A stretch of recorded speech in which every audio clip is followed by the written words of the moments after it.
Hello, ഇപ്പൊ നീ കാറ്ററിംഗിന്റെ വർക്കിനൊന്നും വിളിക്കുന്നില്ലല്ലോ. ഇക്കൊരു കാര്യം ചെയ്യും, 5 പയ്യന്മാരെ ഒപ്പീര്, അന്നേക്കാനും കൂടെ കൊണ്ടുപോവാ. ഈ 5 പയ്യന്മാരെ ഞാൻ അവിടെ പോയി ഒപ്പിക്കാനാടാ.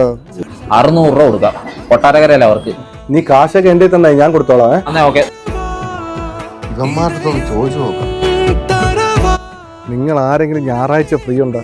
ഞായറാഴ്ച ഫ്രീ ഒന്നുമല്ല, കാര്യം പറ. ഒരു കാറ്ററിംഗിന്റെ വർക്കുണ്ടായിരുന്നു. കാറ്ററിംഗ് ഞങ്ങളില്ല. നല്ല VIP കല്യാണോ, 500 രൂപ ശമ്പളം കിട്ടും, മൂക്കുമുട്ട തിന്നുകയും ചെയ്യാം. അളിയ നമുക്ക് പോയാലോ? അളിയ കല്യാണത്തിന് നല്ല പെമ്പിള്ളാർ വരും, അവരിടയിൽ കിടന്ന് വരാം. എന്ത് പറയുന്നു അളിയ? കേട്ടിട്ട് തന്നെ കൊതിയാവുന്ന. അങ്ങനാണേല് ഞങ്ങൾ വരാം. പിന്നെ വരുന്നതൊക്കെ കൊള്ളാം. പെണ്ണുങ്ങൾക്ക് നമ്പർ എഴുതി കൊടുത്താൽ എന്നെ ഇടി വിളിപ്പിക്കും. ആ കാര്യത്തിലൊക്കെ പേടിക്കണ്ട. ആ കാര്യത്തിൽ ഞാൻ എന്റെ പിള്ളേർ ഡീസന്റ്. അളിയ നമ്പരൊക്കെ സെറ്റ് ചെയ്ത് വെച്ചോ, കുറഞ്ഞൊരു ആന്റിയെങ്കിലും സെറ്റ് ചെയ്യണം. ഒരു തലയ്ക്ക് 100 വെച്ച് 500, എൻ്റെ 600, 1100, പിന്നെ ഫുഡും.